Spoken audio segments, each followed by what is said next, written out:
Oke, udah masuk ya di TikTok kawan-kawan pembaca Kobam. Sekarang kita balik lagi dari buku ke buku.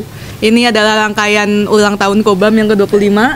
Kemarin kita udah datengin Mbak Uswah sama Mas Edi sebagai editor Kobam. Sekarang kita ada satu orang lagi yang mau kita ajak ngobrol. Namanya adalah Mbak Chotim. Mbak Chotim ya? Iya, panggilannya Cho juga nggak apa-apa. Cho atau Chotim? Kalau Bang JJ manggilnya dulu Cocot Kencono gitu. Cocot Kencono. Iya, Mbak Chotim ini pernah mengeditori buku-buku Kobam dari tahun 2015 sampai 2018 ya? Iya. Nah, Mbak Chotim ini juga waktu itu sebagai generasi pertama Kobam yang mendiami kantor ini sekarang. Yang dulu tuh bisa diceritain nggak? Dulu tuh buku-bukunya udah ada begini, lemari-lemari begini belum? Dulu sih masih hampir sama ya semuanya, bukunya ada di sini, di belakang. Lemari ini berarti udah berusia? Udah, ini lemari ikonik Kobam juga sih. Gitu. Terus gimana tuh waktu itu kantornya? Apa masih ada yang beda? Terus wah, belum ada yang berubah ya. Waktu itu pertama kali datang ke kantor ini kesannya gimana? Dulu sih ini masih bangunan baru. Dan kesannya ya unik gitu. Soalnya kan aku nggak tahu kalau ternyata Kobam pernah vakum. Saat itu Bang JJ baru aja cerita tadi di bawah kalau beliau sempat yang rada putus asa, bahkan Kobam mau ditutup. Nah, aku nggak tahu fase itu, dan pada 2015 aku masuk. Jadi masih unik, bangunan baru, ya lucu aja buat foto-foto tiap hari gitu, buat konten. Jadi sebelum 2015 itu sempat ada kabar seperti itu ya? Iya, baru tahu dari Bang JJ, Bang. Dan ketika masuk waktu itu suasananya udah seperti ini ya? Iya, sudah. Nah, kalau boleh tahu waktu itu datang ke sini, di sini ada berapa orang tuh yang kerja? Pas datang, jadi ada 2 anak magang. Ingat banget itu anak magang namanya Nisa dan Ius. Itu bagian layouter dan desain. Nah, itu aku masuk juga baru sama satu temanku editor gitu. Berarti editornya 2 orang? Iya. Oke. Nah, kita langsung masuk aja nih ke pertanyaan. Gimana ceritanya Mbak Chotim bisa jadi editor di Kobam? Ceritanya waktu itu tuh Kobam tuh cukup punya nama ya, apalagi di kalangan-kalangan mahasiswa. Walaupun aku dulu bukan pembaca Kobam, karena buku Kobam kan cukup mahal saat itu. Ya nggak? Sekarang masih nggak sih? Masih. Tapi ada cerita kenapa buku Kobam begitu mahal dan diterima, itu tuh ada. Jadi di situ Kobam udah punya nama bagus namanya. Ya kalau anak-anak baru keluar dari kampus tuh kayak ada juga yang terpengaruh bahwa gue masih pengen idealis nih kayak gitu. Oh, berarti waktu itu Mbak dipandang idealis untuk menjadi. Iya, gitu. Terus, nah itu awalnya gimana tuh tahu tentang Kobam, buku tuh editor gitu? Aku dari sastra Indonesia. Terus sebenarnya aku pernah bekerja juga di bidang majalah. Jadi aku tuh sebenarnya pengennya tuh jadi editor cakep tuh nggak sih, kayak di film-film zaman dulu gitu. Film-film Korea pernah waktu SMA itu ada editor. Sebenarnya pengen jadi editor majalah yang cantik gitu. Terus makanya kayak ya udah, habis dari majalah terus nyoba ke Kobam gitu. Gimana sih rasanya ngedit buku yang serius tapi itu bukan buku novel gitu. Gitu, jadi pengalaman baru setelah lulus aja, karena kan aku 20 tahun awal ya, jadi masih yang ya mencoba-coba gitu. Ya kayak Mbak Uswah kemarin juga bilang sebelum jadi editor di Kobam dia itu jadi editor di majalah in-house. Dia pokoknya kerja di majalah in-house kementerian itu. Nah, berarti Mbak Chotim juga pernah ada pengalaman sebagai editor sebelumnya, jadi editor di majalah. Nah, ketika kan berarti di sastra Indonesia itu udah sering baca buku-buku sastra gitu-gitu. Nah, untuk buku sejarah sendiri apa memang sudah sering baca atau gimana? Kalau buku sejarah mungkin lebih, kalau dulu buat bahas buat bahas kajian ya kalau tugas-tugas kuliah gitu. Dan salah satu rujukannya ya buku-buku terbitan Kobam gitu. Jadi bukan buku yang utama dibaca istilahnya begitu, tapi penting. Nah, ketika waktu itu datang ke sini pertama kali terus harus mengedit buku sejarah, itu bagaimana tuh? Apa ada kesulitan, tantangan gitu?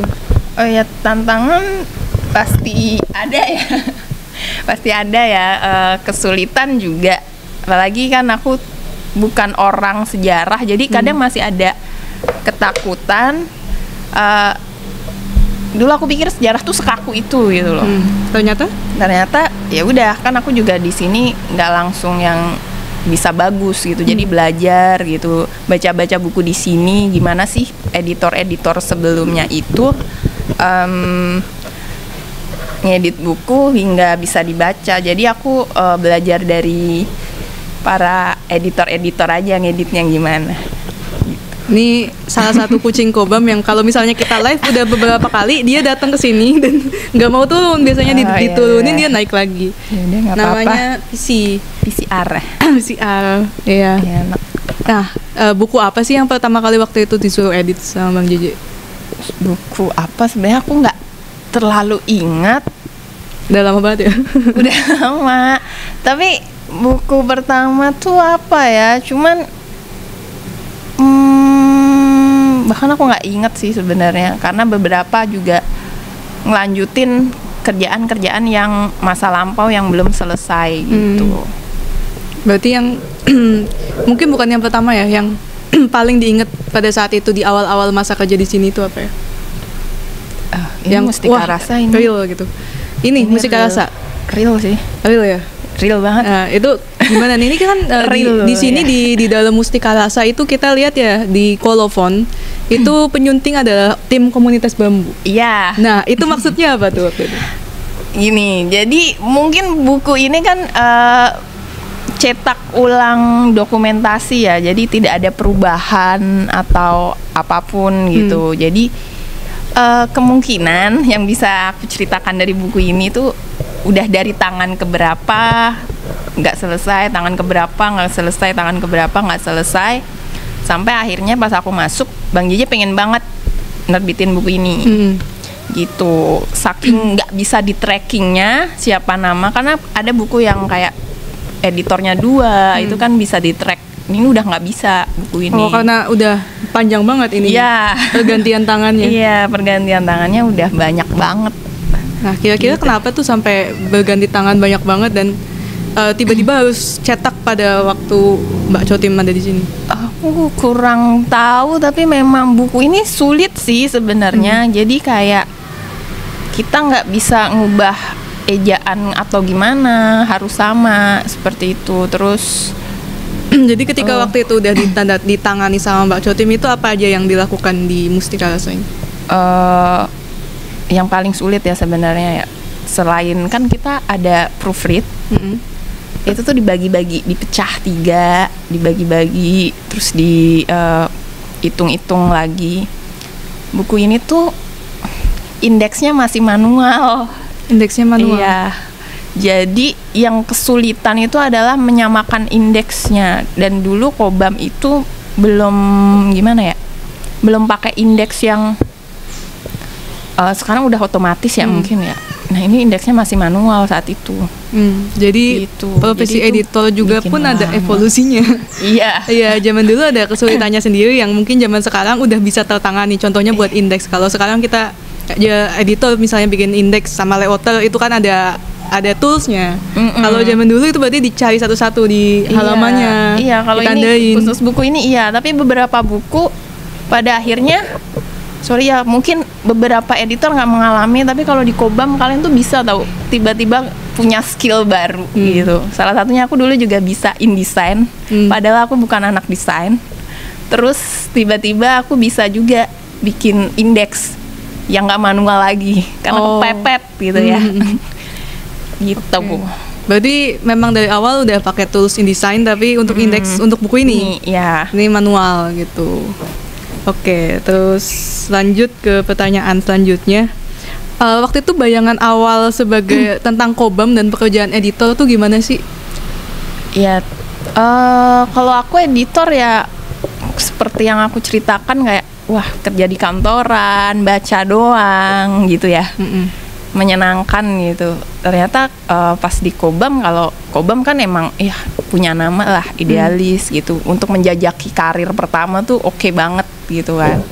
Pas di Kobam ya ternyata bukan nggak menyenangkan ya, tapi mungkin saat itu aku nggak punya seniornya langsung Bang Jeje gitu. Jadi beneran belajar sendiri, belajar dari senior itu ya senior yang udah ada bukunya gitu. Jadi bukan senior orang, jadi buku gitu. Jadi nemuin gayanya Kobam itu juga ya udah dari baca buku-buku Kobam yang ada di sini gitu. Jadi nggak terbayang tuh kalau misalnya ternyata di Kobam itu harus menangani itu secara langsung tanpa maksudnya diajarin dulu lah intinya gitu. Tapi jadi banyak skill baru yang akhirnya didapat. Terus juga jadi diberi cukup kebebasan untuk mengedit ya, karena kan ketika misalnya di perusahaan lain mungkin ya, kalau misalnya di penerbitan lain editor junior misalnya itu kan ada aturannya nih gini. Kalau misalnya di sini ya tergantung editornya siapa, terus stylenya bagaimana gitu ya. Gitu. Oke, terus setelah menangani urusan redaksional di Kobam nih, tadi pengalaman baru apa tuh yang pernah didapat waktu di Kobam ya? Apalagi juga kan kita di sini berhubungan sama banyak orang, banyak pihak, termasuk penulis, desainer gitu-gitu. Sebenarnya lebih ke gimana ya? Prosesnya sih, bahkan di Kobam kan editor juga mikirin bagaimana buku itu dikenalkan juga ke publik. Gitu. Kita bikin acara gimana diskusi itu, model diskusinya gimana, orangnya bagaimana, nentuin itu, memanage semuanya. Bahkan dari naskah mentah sampai naskah itu nggak cuma publish nongol di toko buku, tapi juga gimana memperkenalkan ke khalayak dan jadiin sebuah itu diskusi. Jadi buku tuh nggak berhenti sampai toko buku sampai aja, ketika kan? Dicetak. Gitu. Pengalaman kayak gitu sih yang mungkin. Waktu itu udah ada tim promosi belum ya? Belum. Oh, jadi gimana tuh? Karena nggak ada tim promosi, waktu itu untuk menentukan promosinya itu gimana? Bang Jeje, jadi semuanya harus langsung ditangani dari CEO ke editor, promosi. Kita bikin konten sendiri loh, jadi kayak foto-foto sendiri. Oh gitu.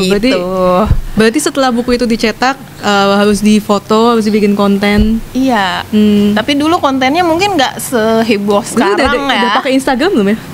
Instagram aja gitu. Jadi nggak seheboh sekarang. Kalau dulu Twitter juga nggak kepegang kan. Cool tweet segala macem. Ya udah foto-foto estetik aja gitu, pamer-pamerin. Gitu. Berarti memang strategi promosinya selain bukunya difoto juga ada diskusi gitu, rame waktu itu?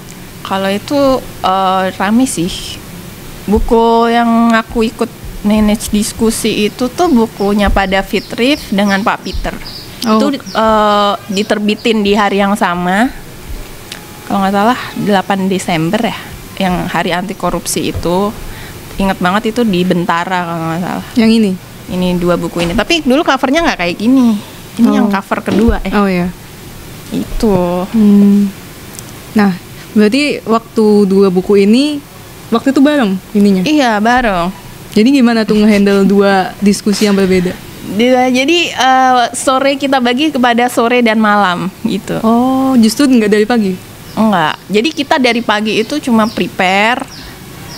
Terus sorenya buku angkot dulu apa ya kalau nggak salah, baru malamnya buku korupsi. Kayak gitu atau kebalik, lupa ya. Oke. Cuma mereka sama-sama ramai karena ternyata punya preferensi pembaca yang berbeda gitu. Jadi nggak akan timpang penontonnya. Iya. Gitu. Nah, tadi sebelum masuk ke sini kan tadi katanya udah tahu Kobam tuh. Buku apa sih yang paling ikonik yang waktu itu di masa kuliah itu rame? Agama Jawa. Cuma Kobam nggak sih yang nerbitin Agama Jawa? Di atas. Oh iya, ini agama kita semua. Agama orang-orang Jawa. Ini rame kenapa nih bukunya? Bukunya itu pasti jadi rujukan. Ya mungkin kalau anak sastra radaan pasti udah tahu buku ini sih. Dulu nggak tahu kenapa selain tebel. Terus tahu Kobam juga orang-orang baca ini komunitas bambu tuh di mana, ya gitu. Agama Jawa tuh jadi rujukan, ya kan ada historisnya, gitu. Pasti inget sih itu buku tebal. Nah, sekarang kita masuk ke judulnya nih, dari buku ke buku. Aduh. Nah, kira-kira buku apa nih yang paling berkesan di antara buku-buku yang pernah diedit ini? Kalau yang paling berkesan, mungkin bukan paling ya. Kalau Mbak Jiji selalu dulu mungkin doktrin Bang Jiji ya juga ikut. Jadi ini buku tuh kayak anak asuhnya nih, yang udah digedein terus dididik terus sampai ya ini anak kamu gitu. Jadi kan kita nggak akan beda-bedain buku, tapi karena prosesnya juga sama, dikenalin sama penulis-penulis yang keren, komunikasinya juga asik dengan karakter-karakter orang yang berbeda-beda gitu. Mungkin kalau buku yang ini di Sawarnana ini, Pak Min Ahmad Rifai ini kan peneliti, orang biologi, tapi dia bisa detail banget dan menyenangkan ketika cerita negara Kertagama. Ini bahkan bukunya cocok buat anak-anak SMP gitu. Padahal pas aku ke kantor beliau, itu koleksinya tuh bukan buku sejarah, kodok, patung kodok, mana-mana gitu. Itu lucu sih, tapi dengan beliau bisa menulis ini dengan baik, menurutku juga ada yang istimewa juga kan gitu. Kemudian apalagi ya, kalau Pak David ya pasti semua orang udah tahu dong Pak David Riff. Ini Pak David Riff dengan Pak Peter Carey ini rada barengan. Yang ini buku korupsi, tapi rada barengannya buku ini kayak kembar kan. Karena ini Kobam membuat apa ya, mencoba desain baru saat itu, terobosan baru gitu. Jadi ukuran buku gini pada saat itu baru? Mungkin enggak, tapi dicoba tuh kan.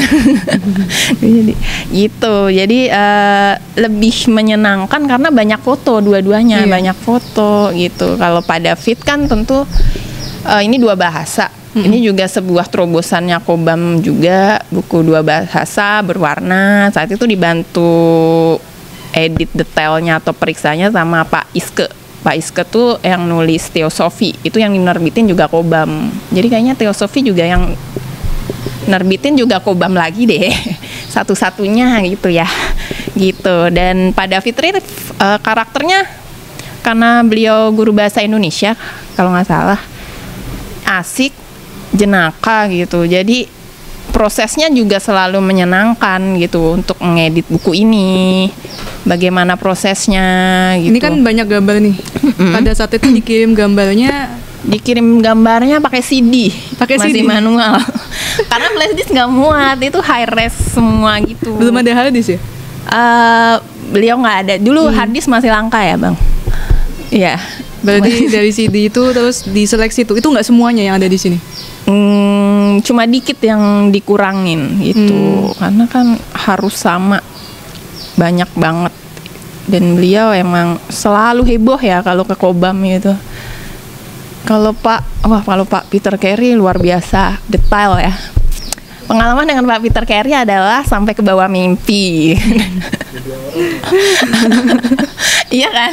Tapi kata Bang JJ itu normal loh saat itu ketika curhat, Bang, dimimpiin Bang Pak Peter Carey nih, tanyain, Mbak Jo, udah itu belum ya? Udah gimana ya progres yang kemarin?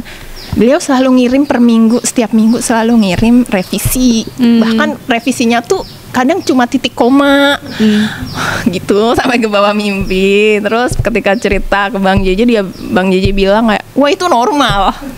Terus aku bingung, normal ya kayak gitu sampai mimpi. Ini lebih parah. Ya ternyata katanya gitu, ada yang lebih parah. Gitu sih kalau Pak Peter Carey tuh detail orangnya, bukunya rinci sekali. Kemudian ada siapa lagi? Oh kalau Bu Aiko, oh iya ya, ini ada 3 juga ya dengan ukuran yang sama. Ini satu generasi. Ini juga banyak gambarnya di sini. Ini kayaknya ikonik zamanku kotaknya. Iya, ini juga banyak foto Bu Aiko, wah kalau sama Bu Aiko tuh harus jemput ke stasiun. Terus dianggap kayak nenek kamu orang Jepang. Orang-orang selalu salah sangka seperti itu. Emang iya? Nggak tahu orang-orang. Kalau nggak ke Lenteng ya, yang menarik dari Bu Aiko. Maksudnya orang lain tuh sampai ngira Bu Aiko itu nenek. Karena sering dijemput gitu. Karena Kobam dari dulu mungkin mengajarkannya selain ngedit ya, kita harus punya servis atau komunikasi yang baik dengan penulisnya masing-masing sih. Itu mungkin semua editor akan diajarkan seperti itu. Tapi kalau Kobam tuh memang kekeluargaan itu ya gitu, untuk menjaga hubungan baik sama penulisnya. Ini buku cukup menarik. Tapi aku punya pengalaman dengan buku ini setelah keluar dari Kobam. Jadi bosku adalah seorang dosen pembimbing gitu. Jadi di sebuah ruangan, terus mahasiswanya sedang bimbingan. Mahasiswanya tuh bukan mahasiswa yang, buku Kobam mahal ya, mudah-mudahan dia nggak nonton sih. Mahasiswanya itu pakai scarf yang bukan harga yang murah, unik banget. Tapi bukunya fotokopian. Terus aku lihat dari jauh, orang kalau fotokopi satu bab ya udah gitu ya. Dia semuanya? Iya. Terus aku, makasih. Terus aku sampai bilang ke bosku, kan dia kan anak orang kaya ya. Kenapa bukunya fotokopi? Itu satu buku gitu loh. Sedangkan editornya di sini. Itu nggak boleh membajak, nggak boleh fotokopi satu buku, harus beli gitu. Karena ada kisah jungkir balik dari penulis dan para kru penerbit itu. Jadi hargai ya, beli buku yang asli. Jadi selain buku ini yang udah pernah diedit, pernah nggak lihat buku-buku Kobam lain yang bajakan? Bajak ada di kampus gitu. Kalau di kampus nggak tahu ya, kalau di kampus yang sekelas UI kayaknya nggak ada, tapi kalau di kampus-kampus lain kayaknya banyak deh. Kelihatan gitu. Tuh sama editornya kalau misalnya buku bajakan. Ya kelihatan tau, beda, warnanya beda. Iya, sakit hatinya tuh sampai itu. Nah, dikasih kolak nih sama Mbak Ima. Iya, kolak. Satu generasi. Iya, satu generasi. Masakannya enak. Oke. Nah, terus buku apa lagi nih? Cutnya Adin. Cutnya Adin kayaknya aku terlibat untuk cetak ulang ya. Tapi emang ini bukunya dari editor sebelumnya sudah rapi gitu. Tapi mungkin beberapa kayak dipadetin. Jadi ada pengetahuan lain juga bahwa jadi setelah keluar dari Kobam tuh kayak ya udah tahu buku bagus tuh gimana. Kalau harus setiap bab harus dimulai dari kanan. Kemarin aku nemu buku yang dimulai dari kiri tuh rasanya pengen kayak pengen japri editornya. Gitu. Bukan idealis ya, tapi emang senyamannya seperti itu dan aku menyetujui itu gitu. Ini John Ingleson itu sudah, oh iya. Itu iya padahal dia yang belajar desain mereka gitu. Kalau ini juga dua bahasa, ini udah mulai akhir-akhir ya Bang. Iya. Jadi udah ada 2 buku 2 bahasa ya di masanya Mbak Tim. Buku David Reeves sama ini. Iya. Oh iya. Kalau ini, aduh sedih deh kalau inget ini. Kenapa tuh? Ini tuh Pak Peter Kasenda nggak sih? Jadi Pak Peter Kasenda itu ya di antara semuanya ini memang selalu punya karakter yang asik gitu loh kalau ngobrol. Tapi Pak Peter Kasenda itu punya keunikan juga. Beliau itu membuat buku sejarah yang isunya tuh berat tapi dibawainnya ringan. Salah satunya ya misalnya ini nih, I Did. Enggak, pasti kalian bacanya kayak tegang banget, tapi sebenarnya tuh kayak bahasanya ringan, ngalir banget. Dan Kobam tuh kalau ngadain diskusi di sini yang bawain Pak Peter Kasenda pasti seingatku tuh nggak pernah sepi, bahkan sampai luber ke tangga-tangga itu selalu terjadi dan selalu jenaka. Ya banyak penulis yang jenaka walaupun casingnya kayak serius banget, tapi ternyata pas di Kobam kayak sejarawan tuh nggak seserius itu gitu. Ya itu banyak banget sih yang sebenarnya. Kalau Kalau ini? Ini juga siapa ya? Oh ya, ini Peter Kasenda juga. Ini kan Soekarno Marxisme, Lenin. Oh ya, di sini ngalamin nggak setiap jelang 30 September kalian beres-beres buku? Beres-beres buku kenapa tuh? Wah, udah, apakah? Jadi kan negara kita unik ya kalau punya fobia sendiri di bulan September gitu, yang kenapa gitu. Dulu pas zamanku, aku selama bertahun-tahun mengalami ada briefing setiap akhir Agustus. Jadi semua buku yang mengandung pemikiran kiri, sosialis, marxis, itu coba diamankan dulu, di take down dulu.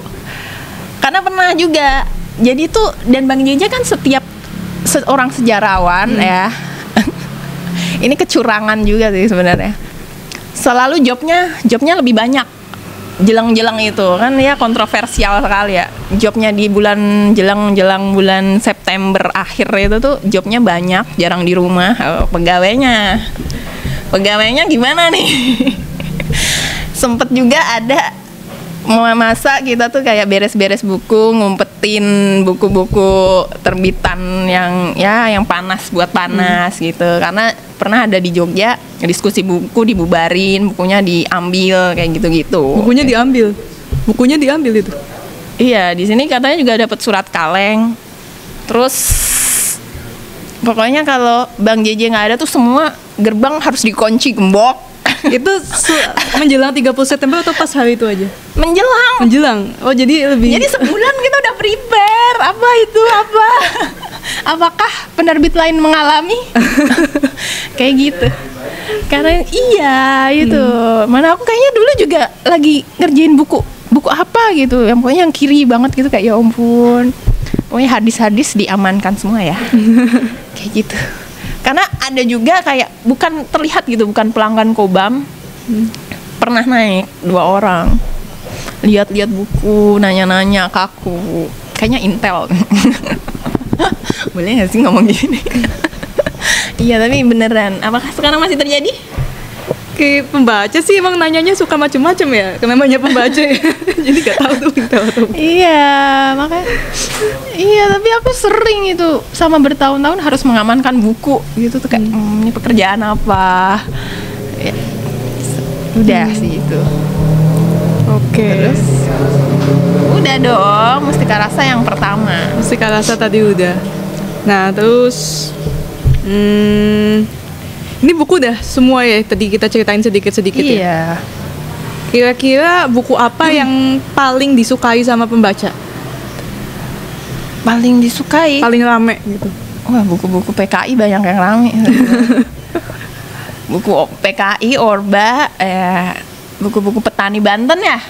Iya, itu juga. Oh, sama Mustika Rasa nih. Ini baru keluar, mahal, nangis. Tapi untungnya laku gitu. Makin nangis kalau nggak laku. Jadi orang, ini buku ikonik juga sih sebenarnya. Ikonik Kobam banget. Banyak orang datang ke sini nyari buku ini. Alasannya apa tuh, kenapa? Ya buku langka. Mungkin yang datang bilang begitu ya. Buku yang ikonik karena naskah aslinya ada di kita. Kita menerbitkan ulang, yang konsep menerbitkan dokumentasi kayaknya juga baru Kobam sih itu. Aduh, jilat banget. Ah iya ya, aku tuh lupa deh. Oh, ini ada pengantarnya, coba. Ini ya.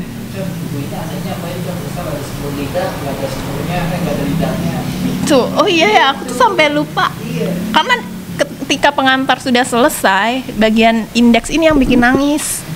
Itu orang-orang libur, aku harus masuk. Dalam resep lodeh jagung muda, bahan baku yang tercantum adalah jagung muda, labu siam, daun linju, dan tomat. Namun bahan baku tersebut tidak disebutkan dalam cara pembuatan. Malah bahan baku yang disebutkan dalam cara pembuatan pada butir 4 dan 5 tidak tercantum dalam bahan baku yang ditulis sebelumnya.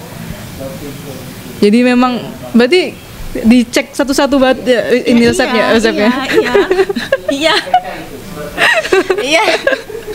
Akhirnya jadi ini dong, jadi tamat dong masak Mustika Rasa. Enggak, malah sekarang nggak bisa masak. Saking bacanya. Nanti kalau Sabtu datang, saya resepnya dimasak. Oke, tuh yang kayak gini-gini nih. Ada nih kayak gini nih. Harus satu-satu angka. Sampai salah ketiknya nggak boleh diobok. Wah, parah sih itu ngerjain. Oh, satu lagi buku ikonik yang Kobam yang pas aku ikut proofread. Apa tuh? Apa coba? Sitor nggak sih bang?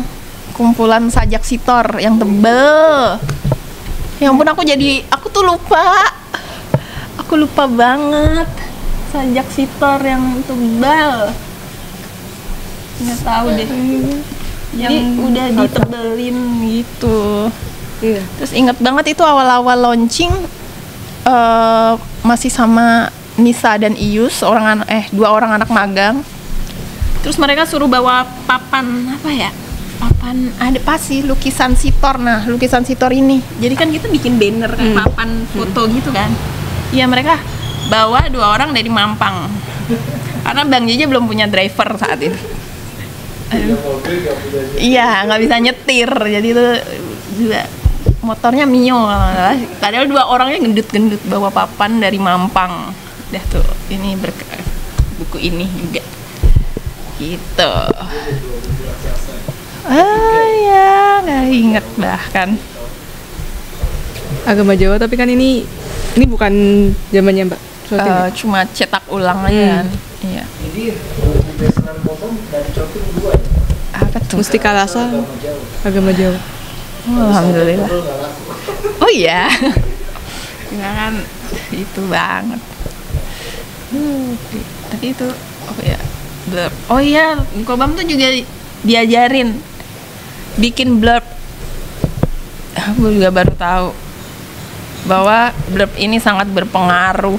Kalau nggak kurang oke, kamu harus revisi. Nggak boleh lebih dari berapa kata, karena ruangnya cuma sekian gitu. Gitu. Yang paling menderita sebenarnya adalah pada bagian akhir itu adalah Reddy Murti. Dia tuh kadang cuma ini, Bang Reddy edit dong kurang di bagian ini. gitu. Dan uniknya buku Kobam itu sampul yang zamanku mulai itu udah yang apa ya namanya ya, kayak kulit jeruk gitu. Ya semikel apa gitu. Jadi sebenarnya makanya kenapa editor atau pembaca Kobam bisa bedain bukunya Kobam yang bajakan dan enggak, ya sampulnya beda, gitu aja. Nah, itu dalam proses pemikiran apa tuh namanya, gambar-gambar sampul itu gimana tuh?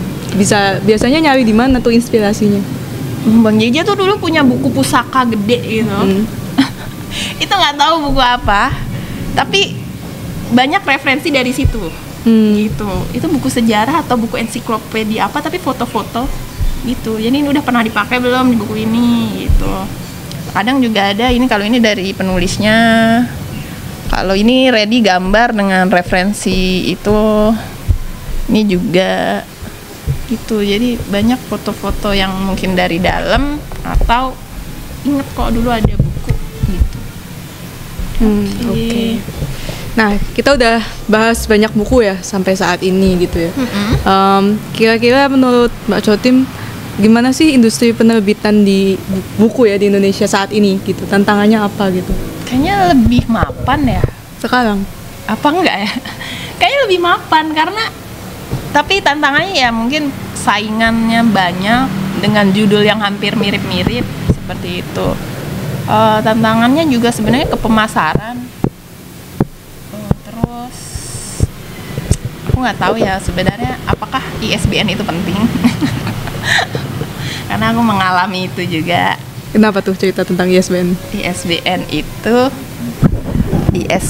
itu Kobam pernah yang tidak melaporkan ya untuk generasi sebelumnya mungkin. Cuma setelah itu pas generasiku dapat masalah lagi, terus ngurus lagi gitu-gitu. Cuma akhirnya ya semoga udah mulai tertata. Tapi nggak tahu sih sekarang ISBN juga rada rumit juga gitu. Nah, kalau dari segi pembaca kira-kira di masa sekarang sama masa yang dulu ada perbedaan nggak tuh? Pembaca, kayaknya pembaca sekarang lebih banyak ya. Lebih banyak. Karena Alasannya faktor-faktornya itu menurut Mbak Coty gimana? kalau menurutku, ya aku kalau dulu membayangkannya karena aku mahasiswa, buku Kobam tuh mahal gitu.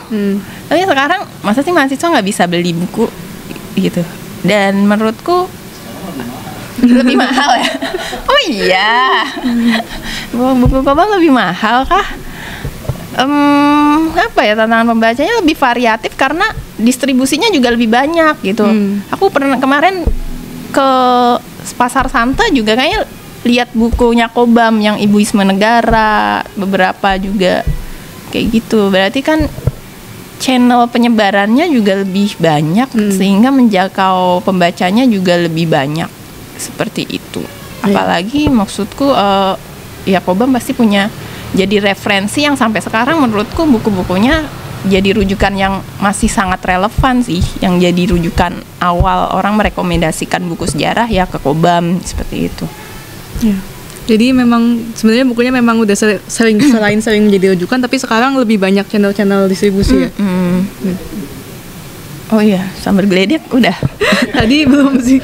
Itu Oke, katanya nanti. Mbak Coty pernah ke Sambal Geledek waktu di Kobam. Wah, Itu ceritanya itu gimana? Kobam awal ya. Bangunan Kobam yang awal itu megah, ya, out of the box gitu ya, unik gitu. Di Depok mana ada sih rumah bernuansa tropis gitu ya. Cuma memang nggak tahan. Jadi ketika siang panas banget, terus pas hujan, ini Kobam awal kenapa isinya isu-isu penderitaan. Jadi Bang Jaja nggak ada di sini tuh, cuma masih 4 orang apa 3 orang. Badai gitu. waktu itu ya? Badai. Heboh. Bang Jaja ingat banget di sini tuh ada meja Bang Jaja. Meja Bang Jaja ada di sini, komputernya Bang Jaja kesambar petir. Gitu, terus badai di situ, buku-buku banjir kok, sampai dalam banjir. Terus jadi gimana kita tuh? cari plastik. Beresin bukunya gimana, kan ini banyak nih. Ya kita bingung lah, kita bingung dulu. Ini gimana Bang Jajanya? Oh ya nanti ada. Jadi gimana ya, itu tuh kayak dipindahin, situ tuh bocor, jadi pindahin sini. Terus ada, untungnya di belakang tuh Bang Jaja juga bangun rumah, terus ada tukang. Jadi tukangnya tuh jadi bantuin pindah-pindah buku. Kesana kehujanan dipindah lagi sini besoknya, kayak gitu-gitu terus pokoknya setiap udah gelap, Udah mendung, udah deg-degan. iya udah deg-degan, kita udah matiin semua listrik udah. Kita bertahan gitu, udah gitu. Jadi kalau jadwal dulu molor, sebenarnya bukan kita males, cuaca Depok yang ekstrim seperti Jadi itu. selain jadi editor itu ternyata ada tantangan cuaca juga. Iya, iya, arsitekturnya tolong. Nah, kira-kira dari pembaca situ ada pertanyaan nggak ya? Oh ada. Ada yang nanya, ini jual buku-buku sejarah ya, sama Enggak. mereka jual buku tema apa aja. Mungkin ini kawan-kawan yang baru join. Iya tuh, karena Oke. kita sekarang sering live dan jadi tuh banyak pembaca-pembaca yang baru tahu Kobam. Oh ya. Kita baru ketemu di live itu, bahkan mereka nggak tahu kita jual buku apa aja. Itu sering nanya, ini buku ini ada nggak ya? Lah kita ngejual buku begini. Gitu. Tentang misalnya tentang apa ya? Kemarin ya Do ya, tentang ekonomi, tentang apa gitu-gitu ya. Ekonomi. Cara apa tuh ya? Pokoknya buku-buku teknis gitu. Oh. Kita jelasin aja, kita jual buku begini-begini. Kalau yang berhubungan dengan itu ada yang kayak gini gitu. Karena kan buku Kobam itu banyak yang saling berhubungan kan gitu. Iya. Terus apa lagi tuh? Udah ya. Oke. Itu juga zaman distribusinya masih mengandalkan Gramedia. Oh ya, Gramedia. Itu bikin rusuh. Masih pameran, buku itu bikin rusuh. Kenapa sih? Ngantar buku Bel. Oh iya, ada pengalaman yang lucu. Ya jadi Kobam ini dulu aku baru settle itu ketika editornya Edi, desainernya Nisa, terus ada Mbak Firda kalau nggak salah itu. Oh iya. Terus sebelum Mbak Firda tuh marketing tuh gonta-ganti goyah gitu. Ada yang awalnya tuh dari Mbak Rian gitu. Mbak Rian kayak ya udah. Terus gonta-ganti ada yang namanya saya nggak perlu sebut, dia tuh trader banget gitu. Jadi sampai kayak beneran kayak di sinetron-sinetron yang kamu harus mengirimkan paket tepat waktu gitu, tau nggak? Gitu. Jadi Bang JJ tuh di Jogja udah berangkat duluan mau pameran, bukunya sudah suruh kirim, sore JNE dateng mau diangkut katanya enggak, yang ini enggak atau apa nggak tahu. Bang JJ maghrib marah-marah. Heboh dong. Dia mau launching, mau diskusi di Jogja, bukunya nggak dikirim. Wah, jadi itu ada drivernya tuh Ari, terus aku apa dan Mbak Firda ke Kobam maghrib buat nganterin buku ke bandara.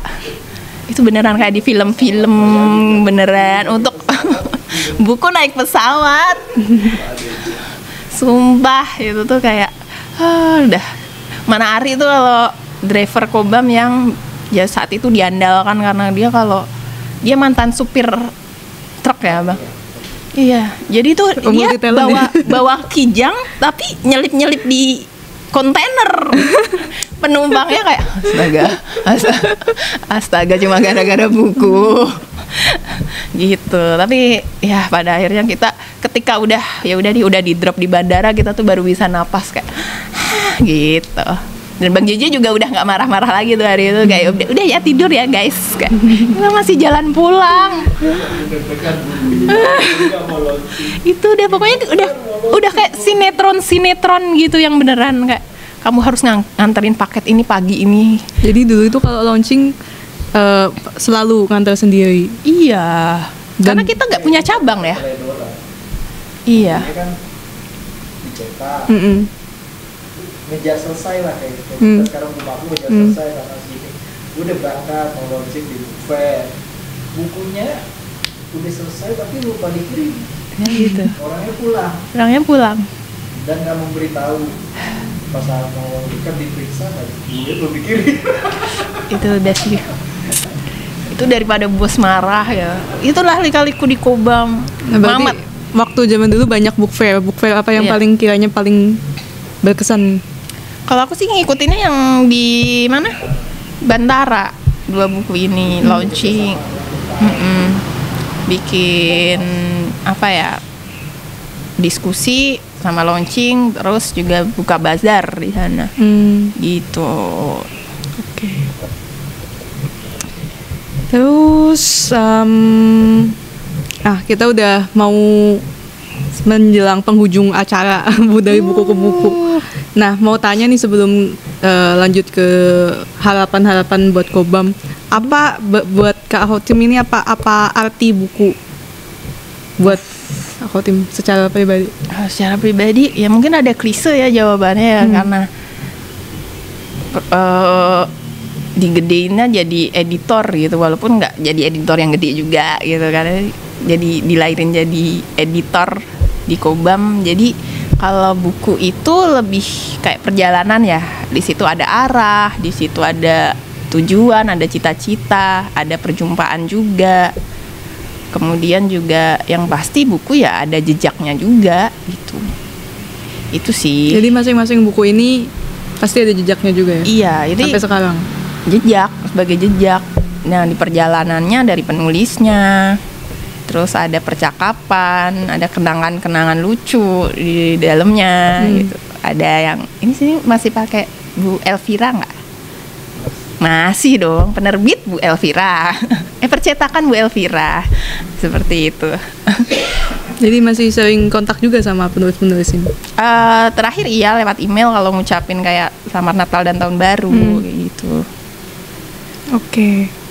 Nah, bulan ini Kobam udah memasuki usia yang ke-25. Iya. Nah, menurut Kak Khotim sendiri waktu zaman dulu sampai sekarang apa tuh perbedaan yang paling berbeda ya dari Kobam? Kobam sebenarnya menjadi lebih baik ya, lebih mapan ya. Ya nggak sih? Ya dong. Maksudnya Kobam tuh dari awal memang udah dibentuk dan terbentuk secara dewasa, walaupun naik turun gitu.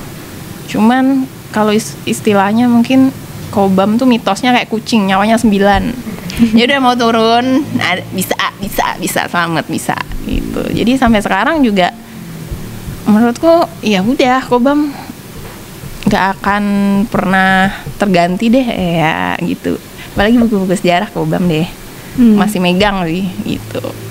Terus harapannya buat Kobam apa nih di kemudian hari? Ya semoga Kobam masih yang menjadi referensi utama, masih sangat konsisten, dan memang Kobam bisa membuktikan dia selalu konsisten dan tetap menjadi apa ya, mampu resisten lah. Jadi kayak bukan resisten juga sih, dia bisa bertahan dalam segala situasi perubahan-perubahan yang ada. Tapi Kobam dari wacana-wacana yang dan isu-isu buku yang dan tema yang dia angkat, buktinya dia masih bisa bertahan. Berarti kan Kobam itu di usia 25 sangat dewasa ya. Jadi mungkin akan berkembang lebih baik, lebih maju, dan mungkin ya selalu bisa bertahan dalam situasi apapun. Iya. Menarik ya, dari kemarin kita dari buku-buku itu udah kita jadi tahu banyak banget buku-buku yang kalau misalnya editornya nggak cerita tuh kita jadi nggak tahu kisah-kisah dalamnya tuh. Oh iya. Nah jadi makin lebih kenal aja sih buku-buku Kobam, dan itu nanti semua yang kemarin buku-buku yang udah kita bahas itu bakal kita upload di YouTube. Jadi nanti ketika buka YouTube Kobam bisa tuh kalian ngelihat masing-masing editor bercerita tentang buku-buku yang diedit gitu. Ya, sampai sini aja kali ya live kita. Nanti di live selanjutnya. Oleh-oleh. Oh, ada oleh. Ini oke. Tote bag, terus ada isi buku sama topi. Topi ya. Ada topi. Ini tote bagnya bagus. Oh ini isi bukunya. Oh iya, ini aku lagi nyari buku ini. Dulu pernah nanya-nanya ke Kobam tapi belum sempet kesini. Jadi Barbara, oh iya, Kuasa Rahim. Ini Asia Tenggara, reposisi perempuan Asia Tenggara. Ya, makasih Kobam. Apalagi isinya? Ada topi. Oh sekarang punya merchandise. Wow, menarik sekali ya. Oh besok ada merchandise lagi. Apa? Mustika Rasa. Ada kaos Mustika Rasa. Jadi ini bisa dibeli di mana teman-teman? Jadi Kobam lah. Di Kobam lah. Mana lagi? Jangan yang bajakan ya. Apalagi fotokopi. Bye bye. Makasih ya kawan Kobam. Nanti kita tungguin live selanjutnya. Bye.